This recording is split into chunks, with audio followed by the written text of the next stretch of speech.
Those situations are difficult. It's like, what do you I don't know the protocol for stuff like that. I've never done this.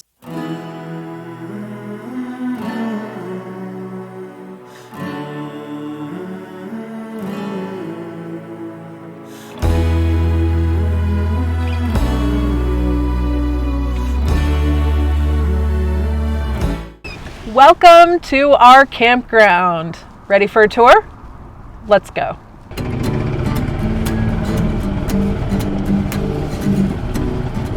Sort of a upper parking lot here. This is the trailhead.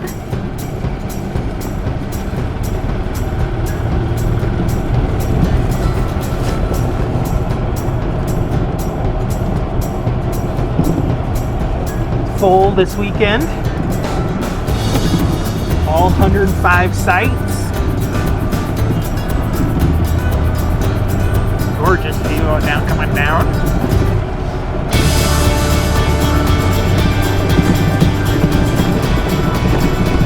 This is where you go to turn on the water.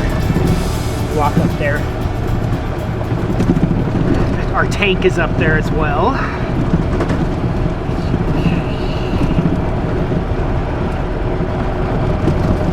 So the first time we saw our campground was when it was still closed. We came, parked at that trailhead parking lot, and walked all the way down and through all the loops. It was really fun. It was quiet, very clean. Not a lot of people here, but really beautiful.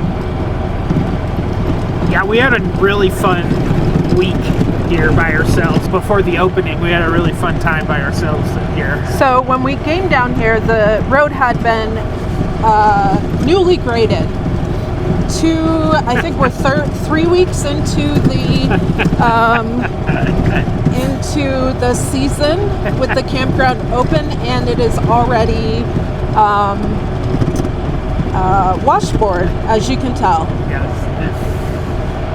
Yeah, people speed through here.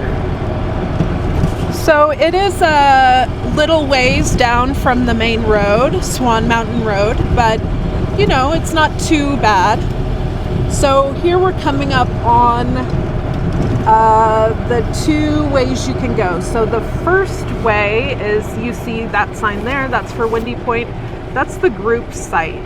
And you can see also that the people that have rented it are having a wedding, and they have these awesome signs. I love them. So they have their sign there. How cute is that? So you can go through. We usually have the gate closed just so nobody bothers them, but they have a nice sign and they have lots of people going in and out. But the way we are going to go is towards this Prospector Campground in the White River National Forest. This is the Dillon Ranger District. Those gates that we just passed through stay open all season. They just lock the gate up top. Look how beautiful it is. Children playing in the grass. Full campground this weekend. It's a Saturday. So first you come up over here. Our co-camp and Aaron put up all these signs just so you know certain things. Look at this cute little thing. Critters against litter. Look at that. That's pretty cute. I haven't actually seen these. Tell you where the camp host locations are. That's us. You want to have good fire etiquette. Still no water available. Sorry, folks. We struggle too with that. So, but they had these new signs made here. So they have the camping rules, all that stuff. It is bear country, no bear boxes. So you're SOL there. And then we have signs, telling you what your fees go to. Sites marked open are for one night only. And you got to have exact change. Sometimes if you catch us, we'll give you change. But so this is what's called the Iron Ranger. People put their money in there when they're paying for one night. Other than that, we are a reservation only campground. And then you have some of these. Look at that. Put your money in there. put that on your site and you're all good. So yeah, that is the entrance to our campground. We also have overflow over here.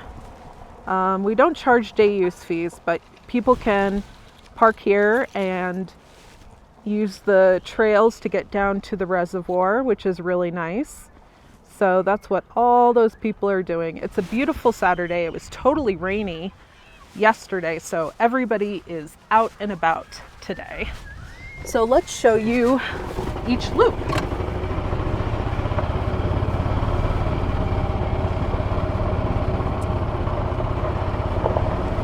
So this is Loop A. So we have sites 1 through 12. Very small loop, but very pretty.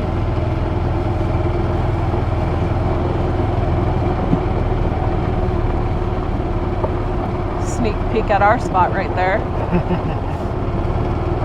A scamp. So even though we're full, sometimes due to weather, people don't show up. So we have some open sites, but they have 24 hours to get into their site. So we hold it for them. There's Loop A's bathroom. They have one open. And yeah, isn't it beautiful? This is a fun little spot, I think, because you get that whole lawn. Yeah. Oh, 5. Pretty sure I saw 5 this morning. Oh, okay. Yeah. Yeah, they I think they were in a car. They're recreating. 6 is open. 7 is open.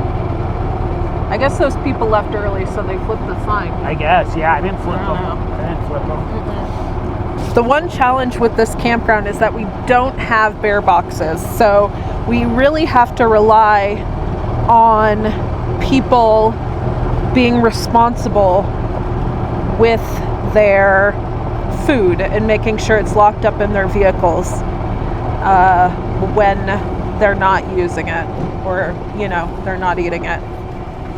All right, so that's Loop A. That is Loop A. Now we're going to go to our loop, Loop B.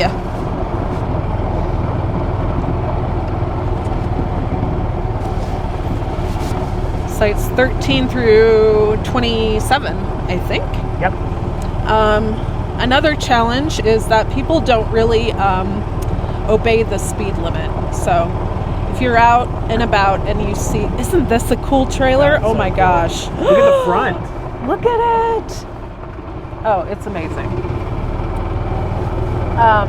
So yeah, you really should obey speed limits in campgrounds. People lose control of their dogs, their kids, and you don't want any accidents that could have been avoided if you just took your time driving through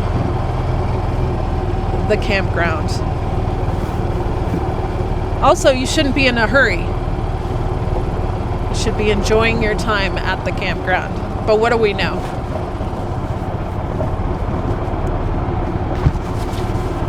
Uh, 26 is the last spot. Oh, 27. Is it? Oh, okay. That's okay. Oh, Arroyo. And then who are these jerks? Oh my God, we gotta boot them out. I don't think they've paid in a month. These folks. You want to show the wood? Our little site, and then there's our wood box. We built that cage. We did build that cage. It was annoying. Anyway. So that is Loop B. What did we think about our site when we got to it? Well, we got here before our other camp host, so we looked at both sites. And I much prefer the one up in D that our other person has. Yes. Because it's a very nice, sort of more secluded in the back corner of the park. But I guess it makes more sense with the both of us in a big RV that we have the spot that where you spread out. So, I was okay with it. But we love our co-campost, and so we're happy that she gets the spot she gets. Yes, and it does make sense that she were to have it. Yeah. Okay, so now we're at Loop C, sites 28 to 46. See all those signs? You better read them. Keep right. There'll be a quiz after the show. Yeah.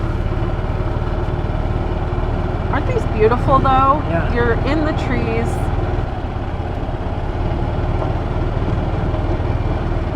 Beautiful to see that. Yeah.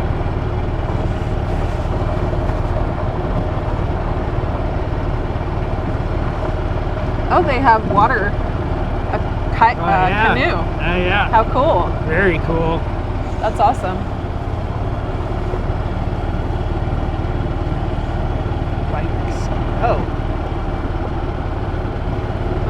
Thought I'd seen that before. Oh my gosh, look at that little scamp. It's so teeny cute. Tiny. So cute. It is cute.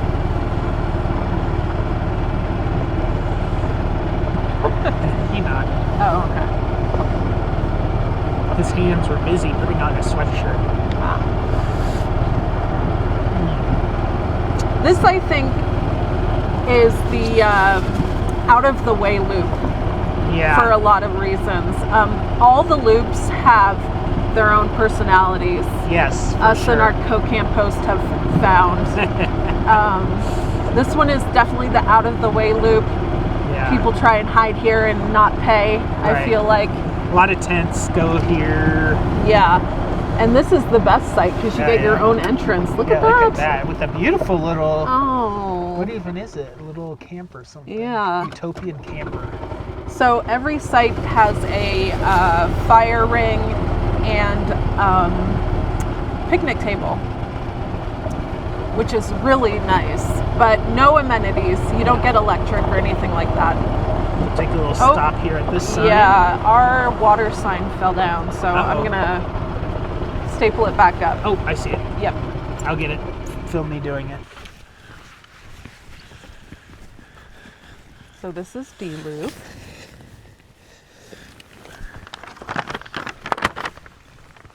And these are constantly falling off because we did not get them laminated. So and it's quite windy through the here. wind and the rain, they tend to fall off. So we just have to be consistent. So units 47 through 80. Now this is the most popular loops by far. It's really not even close. But stop here. Okay. Because this is where the baby raven is. Hopefully. Where are you? Baby raven.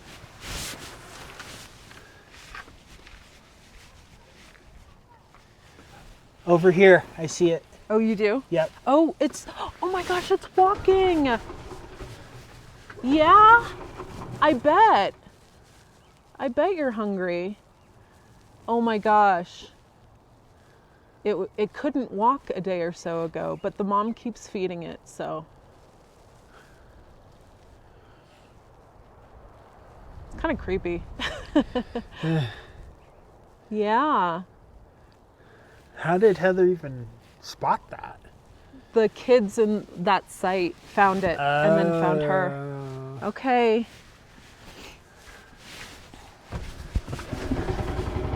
So this is site D. Loop D. Loop D. So this is the most popular one. The trees are the tallest. You have a great view of the mountains and the reservoir below in a lot of the sites. So it's pretty popular.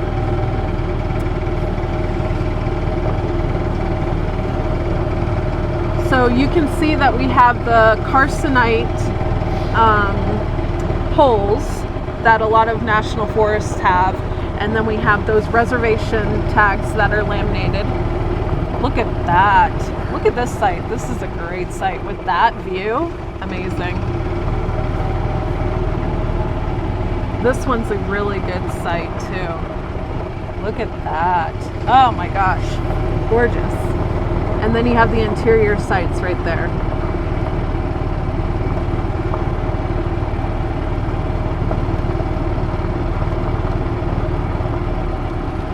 is a pretty good site, 58. You can probably tell why this one is so popular. Just the views are tremendous. So it's too bad the bathroom is taking up this view.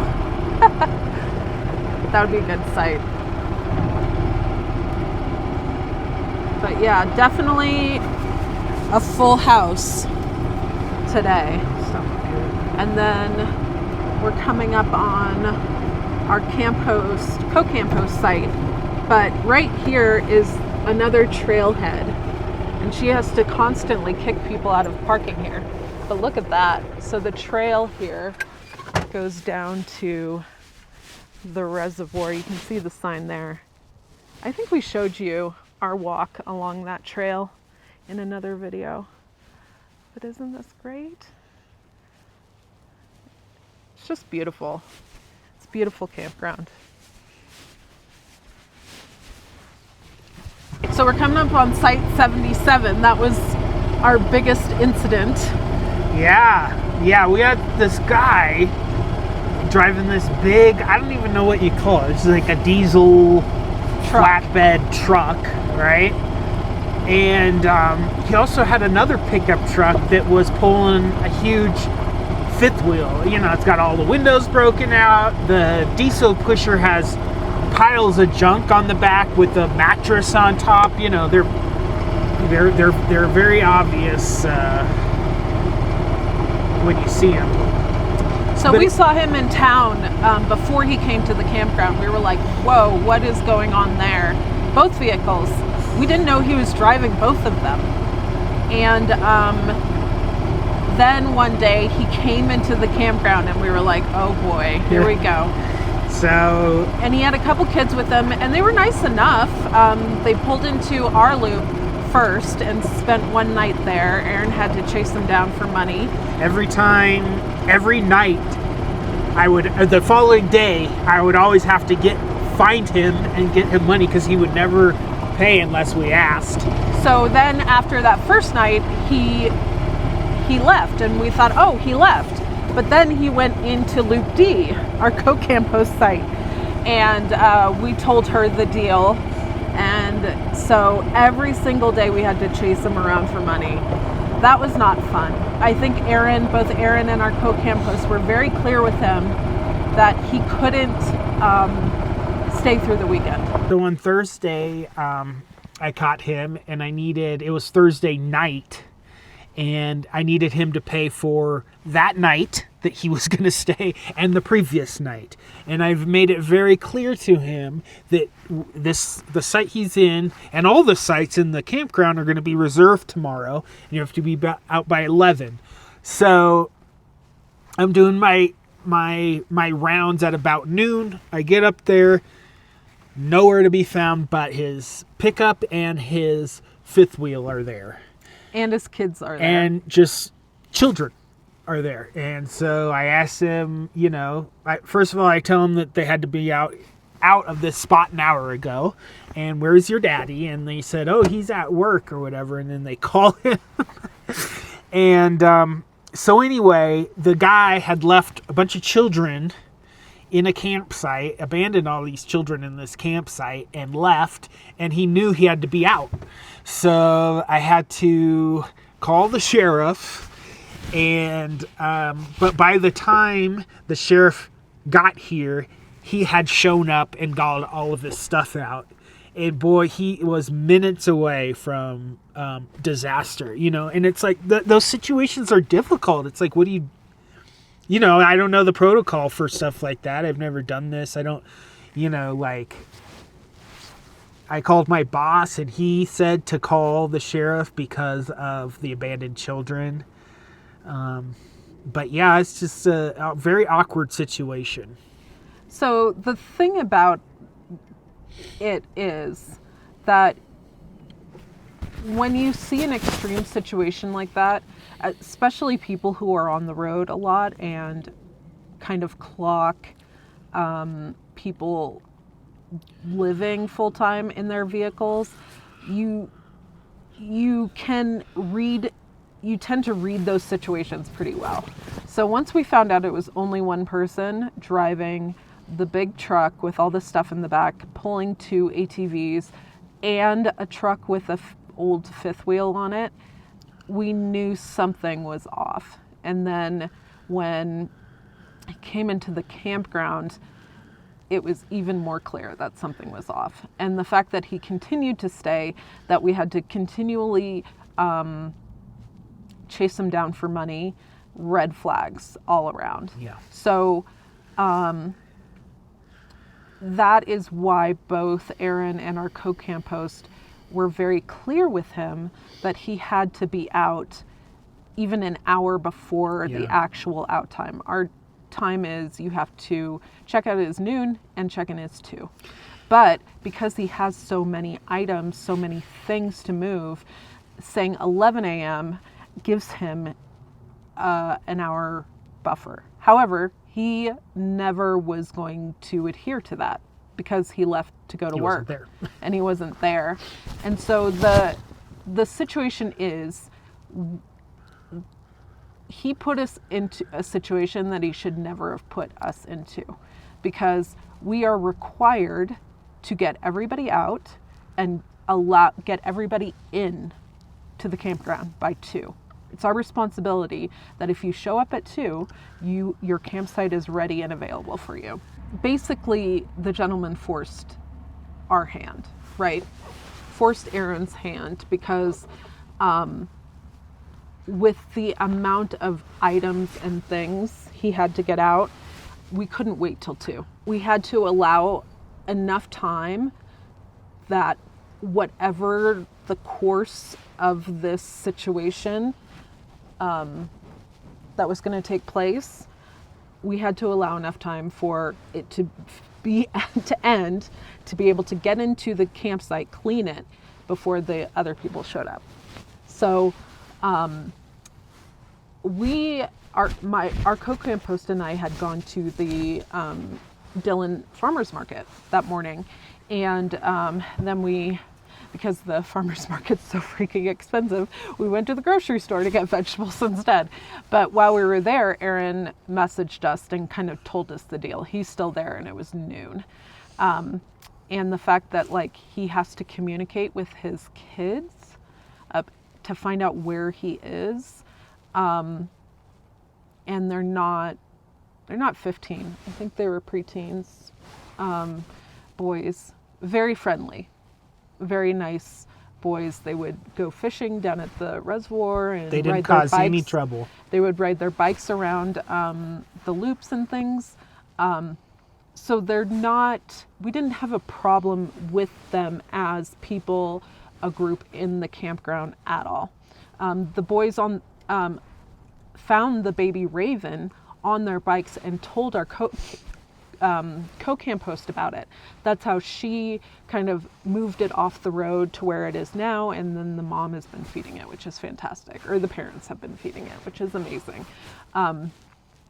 But in this situation, he put his kids at risk of being taken away, and I think that's the thing that made me the most upset about it. You deal with stuff at a campground. As a camp host, you deal with this type of stuff, but do not put your kids in danger of being taken away. Do not, as a millennial child, I was at home alone all the time. I was raised by a single mom. I know that those situations arise, especially if you have to work. We all have to work, right? And we don't all have a place to stay or able to afford childcare, whatever. And also he has this whole situation with 2 vehicles going on. Totally get it. But if you know you have to be out, find a boondocking spot and go that night, and then you don't have to deal with this situation. You don't have people calling you at your job and having people talk to your mom, to try and figure out the situation. And ultimately, we had to call the sheriff. There was no other option. Well, once my boss said that to call the sheriff, I pretty much, that was kind of an order. And you know, I was giving him options, other campgrounds, you know, to go to. I was telling him other campgrounds. Yeah, we have several campgrounds, a lot of first come, first serve too as well that he could go to. I don't know his situation with the vehicles. I don't know his work situation. That doesn't matter, right? Yeah. The idea is that you do what you have to do in order to protect your family and yourself. Yeah. And nobody wants to be calling the sheriff out here. No. Do not want to be calling cops at all. No. For any reason. Nope. So, but... More paperwork for me, too. But it's not... but at the end of the day, like, if we didn't, and they overstayed or one of the kids got hurt, that would have been on us, right? So unfortunately, that's how the system works, right? You blame the people that should have called as opposed to the people that actually put, you know, the children at risk, whatever. Yeah. So this is not a knock on homeless people. I wish I could have given him a place to stay for as long as he needed, right? But that's just not what a campground is for. You know, we tend to boondock quite a bit, but we move around our work schedule and our finances. And that's really the basis for our life in an RV. So, yeah. All right, here we go. Loop E, our final loop. It's actually, I would say, one of my favorites. It's great. I like it. I think it's, you know, it's more open, but it's beautiful. Yeah. You have full view of the mountains. No parking. So these are pretty cozy sites right here, but then it really opens up around here. So there was actually, they had a beetle infestation in this area, and they had to chop down all the trees. You're seeing a lot of baby trees here because they're all new growth. But they're doing really well. But you also see a ton of stumps here.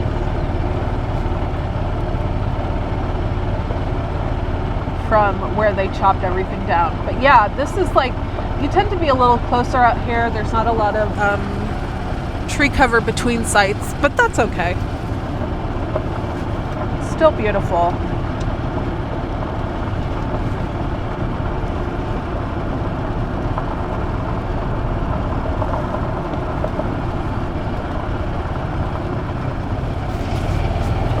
It's always fun to see the different rigs people have. It's an interesting one. Yeah, that's cool. Oh, these people didn't show up. Come on, 103. Oh, Airstream is gone. Yep. That's the Shockwave. They got stuff out. And why do we love this campground? Because the last site is 107, which is the end. 107.7, the end, the radio station. We love that. Our alternative channel when we were children. So that is our campground. I mean, we have a lot of people here, so we couldn't necessarily go into the sites, but you get the idea. Let's see, what is one takeaway each in this first month of camp hosting? My takeaway is that camp hosts are criminally underpaid. I'll second that, and then my 0.5 would be just, it's amazing living in somewhere where the scenery is so awe-inspiring and magnificent. So I'm enjoying it. You know, you get a little cart. Yeah, I've never driven a golf cart before, and I love it. I tried to spill her out of there today, but yeah, he drives it too fast and too hard, and that's why we go through gas too much. Everything's my fault. Well, I don't drive it. Let's see. I definitely ran out of gas yesterday morning in front of a camper. And he was like, "You don't do your morning checks on the golf cart?" And I was like, Sir, this is a Wendy's.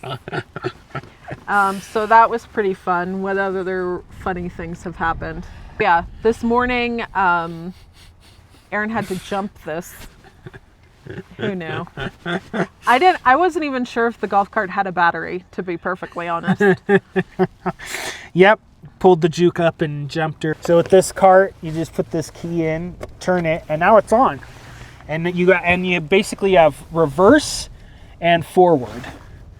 You see, so we'll go forward, and then off I go. And so when you take your foot off the gas, it stops, but your battery is still engaged. So that's how I drain the battery, because I forget to pull the keys out, because it all shuts down when you take your foot off the gas. Also, it doesn't matter what key you put in there. I was using the wrong key for like a week and it still ran, so not very high tech.